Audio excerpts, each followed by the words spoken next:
What's up, guys? My name is Tyler, or DarkwingDucklett, and ProPokeNoob said he needed a few guest narrations, so I thought I'd throw in one here. He's done one for me in the past when I was pretty busy, so it's time to return the favor.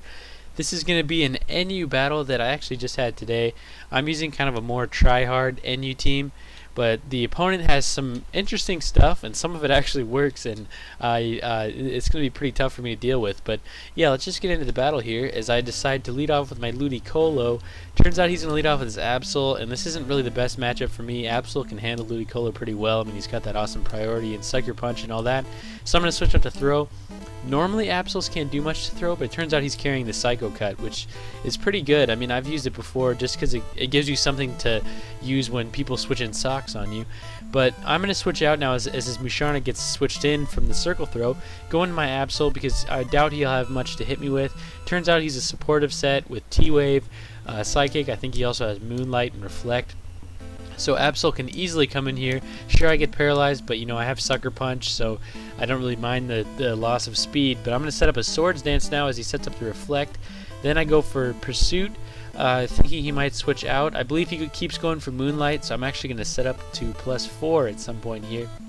And then he finally decides to switch out and gets one-shotted by Pursuit. So that's one of the fun things about using Absol with Sucker Punch and Pursuit, because a lot of times people try to dodge the Sucker Punch by switching out, and it's just a lot of mind games. But he's going to bring in his Sneasel now behind the Reflect, set up a Hone Claws as I get paralyzed. I actually went for Sucker Punch that turn, so the paralysis didn't really matter. The Sucker Punch would have failed anyways, but I get paralyzed this turn as I'm going for Superpower. That obviously would have taken him out. But no, he gets another chance to set up, and now he sets up a third Hone Claws as I finally hit him with a Superpower, and it turns out he has a Focus Sash. So at this point, he's at +3. I'm pretty scared. I know Sneasel doesn't have too many moves that he can learn, but he does make a good play and goes for the Ice Shard. But now he goes for the Dynamic Punch, and I didn't know what to think at this point. I mean, obviously it's a good strategy, raising your accuracy so that Dynamic Punch can actually hit, but I definitely was not expecting it. Thankfully, I hit through the confusion and hit him with a Drain Punch to take him out, but now he can easily go into his Absol, finish my Regirock off with Night Slash, which is unfortunate. I didn't get to get my Stealth Rocks up or anything, but now I go into Throw, kind of just sacking it, knowing his Absol will die to Sucker Punch Recoil now, and nothing else on my team really would appreciate taking a hit from that Absol. But now that it's out of the way, I can easily go into my Musharna, hopefully set up here. This is a Calm Mind Stored Powered set.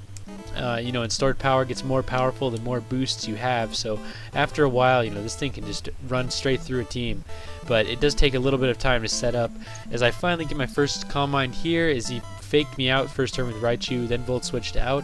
He brings in this Mawile, which I wasn't really sure what it could do. I mean, it might have Crunch or something, but it turns out he has the Toxic.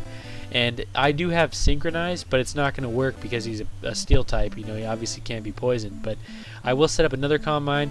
I get a little greedy and set up a Calm Mind on this turn also. I do have Hidden Power Fighting, and I should have just gone straight for it that turn.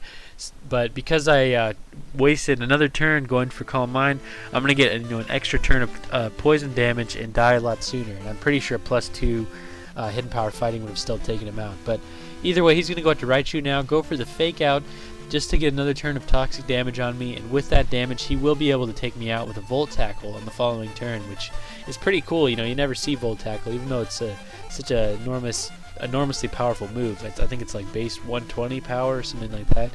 But I am going to go out to my Ludicolo. Thankfully I can live this Volt Tackle, set up the Rain Dance. After that I will be able to outspeed him and hit him with a Scald. I was hoping that at this point I could just sweep through his last two guys, because I believe his last one is a Sunflora. It probably wasn't that necessary to set up the Rain, and I also should probably have Surf on this, but either way I go for the Ice Beam. Does not take out the Sunflora, and he will be able to kill me with the Sludge Bomb, but I can easily go into my last poke, which is Rotom. I haven't showed him yet. It's a Scarf Rotom. I'm just going to go for the Air Slash, easily take him out. I probably should have gone for Thunderbolt though, just because I didn't want Air Slash to miss, but I doubt his Sludge Bomb would have killed me. But anyways, yeah, that's going to be the battle. I'll leave the guy's link to his channel in the description, because he does have a channel. It showed up in the after game messages, but he left before I could ask him whether or not I could upload this. But he had some cool sets, so you should go check out his channel. I'm sure he has more stuff like that there. But anyways, thanks for watching. I hope you guys enjoyed, and I'll see you guys later.